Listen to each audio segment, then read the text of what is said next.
right. So, man, I really hope that all of what I told you has really blown you away.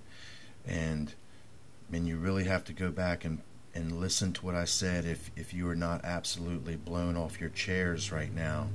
It has not hit you. You need to go back and listen to what I'm trying to tell you before you listen to what I'm going to tell you now. Just keep in mind now that we're talking about the first and the second cup event that take place in Revelation, and the first cup is in chapter 18. Well, what I want to show you here is that they're doubles that are being signified as showing the second cup event all throughout Revelation. This is chapter 8:8, and then we have the second angel sounded, as it were a great mountain burning with fire was cast into the sea. That's the second cup. The sea is off the coast of New York City. This is yet to take place. Then we have 13:13, which is Rev chapter 13, verse 13. That's what we're in right now that we've been talking about, chapter 13. Well, verse 13, the double, is the same thing. It says fire coming down from heaven, and he doeth great wonders, that he maketh fire come down from heaven on the earth in the sight of men. Now, we've already seen it take place in one form with the towers coming down, but we haven't seen the completion of it. Now, here we have another double in Revelation chapter 17, verse 17, that tells us who is doing it. It says, for God hath put in their hearts to fulfill his will, and to agree and give their kingdom unto the beast, until the words of God be fulfilled. So you see that this is, no matter what they do, everything is absolutely working within God's already foreknown plan of how these occultists works.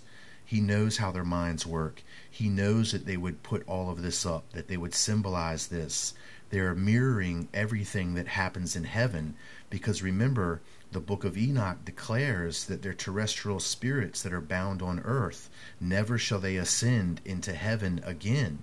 So because they can't enter into the heavenly realm, they are mimicking the heavenly realm symbolically on earth.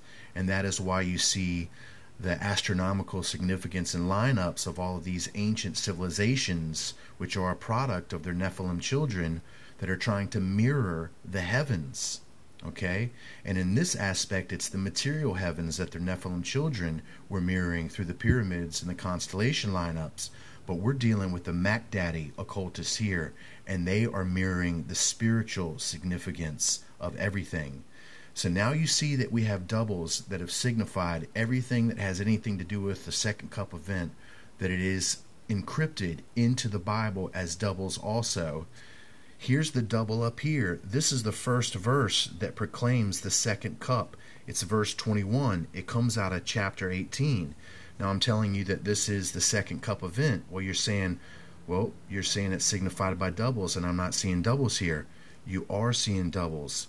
And listen to this, my friends. Check this out. I told you that chapter 18 is the unholy trinity. That's 3 sixes. And then we have 21. Well, we know that that is the trinity of perfections. That's 3 sevens. We have 666. We have 777. We have the supreme duality that is symbolized in chapter 18, verse 21. And you want to understand this a little better? Then we need to go back to our verse here, chapter 17, verse 17, where it says, God hath put in their hearts to fulfill his will, and to agree and give their kingdom unto the beast. Here we have that union. We have the leading by the will of God, which they don't even recognize that they're doing it even by his will.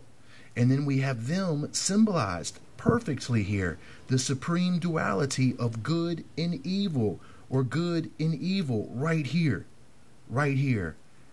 You cannot tell me that you don't see that. You cannot tell me. I mean, you can tell me that you don't see it because I am overwhelming you now with information, and I can agree with that.